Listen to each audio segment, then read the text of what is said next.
بسم اللہ الرحمن الرحیم۔ میں ذرا آج ایک اہم چیز کی طرف توجہ آپ سب کی دلانا چاہتا ہوں، جو آج کل ہمارے معاشرے کا بہت بڑا مسئلہ بنا ہوا ہے، لیکن ہم لوگ اس طرف توجہ نہیں کرتے کہ اس کا حل قرآن و حدیث کے اندر موجود ہے اور آپ صلی اللہ علیہ وسلم کی مبارک تعلیمات کے اندر موجود ہے، لیکن ہم اس حل کی طرف جاتے نہیں ہیں۔ آج کل ہر گھر کا ایک بہت بڑا مسئلہ بنا ہوا ہے، وہ مسئلہ یہ بنا ہوا ہے کہ بھائی آج کل ہماری روزی روزگار میں بڑا مسئلہ ہے، بڑے معاش کی پریشانی ہے، بہت رزقی مطلب تنگی، ہر کوئی چاہتا ہے بھائی جس کی فراوانی ہو، اللہ پاک رزق دے، بہت دے، بے انتہا دے، ہر کوئی چاہتا ہے، لیکن کوئی عمل کرنے کو تیار نہیں ہے، کوئی آپ صلی اللہ علیہ وسلم کی مبارک اعمال، آپ صلی اللہ علیہ وسلم کی مبارک سنتوں کی طرف اور آپ صلی اللہ علیہ وسلم کی مبارک تعلیمات کی طرف آنے کو تیار نہیں ہے۔ سارا مسئلہ یہ ہے۔ تو اب یہاں پر سب سے بڑا مسئلہ یہ بنتا ہے، پھر وہی بات جو میں نے اپنے پچھلے کلپس کے اندر کہی کہ بھائی ہر کوئی، پھر خواتین جو ہے جعلی پیروں کے ہاتھوں لگ جاتی ہیں، وہ ان کا غلط استعمال کرتے ہیں، ان سے پیسہ دیاتے ہیں۔ تو بھائی میں آپ صلی اللہ علیہ وسلم کو اپنی بس یہ چھوٹی سی بات کر کے ختم کرتا ہوں کہ آپ صلی اللہ تعالیٰ علیہ وسلم نے اس مبارک حل فرمایا، اس کا کیا حل فرمایا کہ آپ ایک صحابی رسول رضی اللہ تعالیٰ عنہ آپ صلی اللہ تعالیٰ علیہ وسلم کی خدمت میں حاضر ہوئے اور اپنی جو معاش کی تنگی تھی اس کو ذکر کیا کہ یا رسول اللہ بڑے تنگ حالات ہیں۔ تو آپ صلی اللہ علیہ وسلم نے دیکھے، اب یہاں پر دیکھیں آپ صلی اللہ علیہ وسلم نے کیا حل بتایا معاش کی تنگی کا اور رزق کی فراوانی کا۔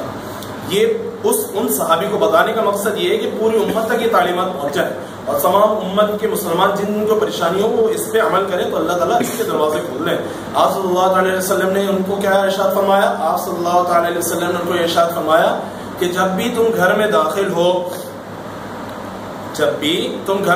ہو تو سب سے پہلے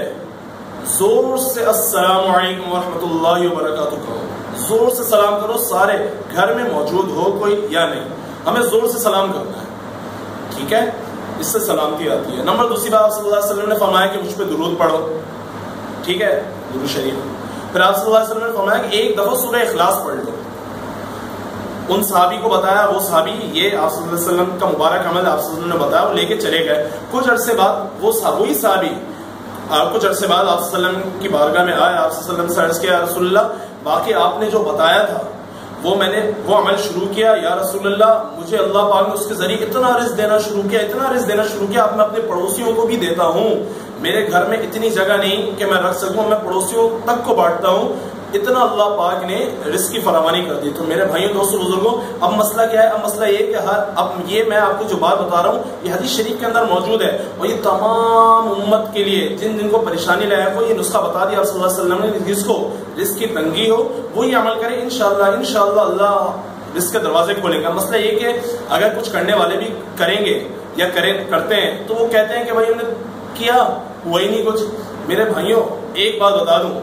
دنیا کی تمام باتیں غلط ہو سکتی ہیں، اللہ اور اس کے رسول صلی اللہ علیہ وسلم کی بات کبھی غلط نہیں ہو سکتی ہے۔ اللہ حق، اس کے نبی صلی اللہ علیہ وسلم حق، ان کی باتیں حق، وہ کبھی غلط نہیں ہو سکتی۔ جو یہ کرتا رہے گا اللہ پاک اس کو بہت بہت نوازیں گے۔ میں آپ کو ایک التجا کرتا ہوں اور آپ سے میں یہ درخواست کرتا ہوں کہ کم از کم ایک عمل کریں، استقامت رکھیں۔ یہ نہیں کہ آپ کے اوپر اللہ نے اگر اس عمل سے کھولنے شروع کر دیے تو آپ اس عمل کو چھوڑ دیں، کرتے رہیں اور جو بھی آپ کو کوئی آدمی ملے تو آپ اس کو یہ حل بتائیں کہ اگر آپ کو کوئی پریشان آدمی ملے کہ اپنی پریشانی آپ کو بتائے تو آپ صلی اللہ علیہ وسلم آپ اس کو کسی وظائف کسی چیزوں میں نہ پھنسائیں، آپ اس کو آپ صلی اللہ علیہ وسلم کا مبارک عمل بتائیں، آپ صلی اللہ علیہ وسلم نے جو مبارک تعلیمات دی اس کو یہ بتائیں کہ بھائی یہ عمل کر لو، انشاءاللہ کرتے رہو، مستقل کرتے رہو، دل جمی کے ساتھ استقامت کے ساتھ کرو، آج نہیں کل نہیں پرسوں نہیں، کچھ عرصے بعد بھلے سالوں بعد اللہ پاک رزق کے دروازے کھولتے ہیں کہ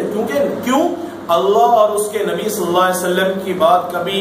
جھوٹ نہیں ہو سکتی۔ اللہ حق ہے، اس کے نبی صلی اللہ علیہ وسلم حق ہے اور ان کی باتیں حق ہیں، کبھی جھوٹی نہیں ہو سکتی۔ اللہ تعالیٰ ہمیں سمجھنے کی اور اللہ تعالیٰ ہمیں بہترین فہم سمجھ عطا فرمائے، اللہ ہمیں سمجھنے کی توفیق عطا فرمائے۔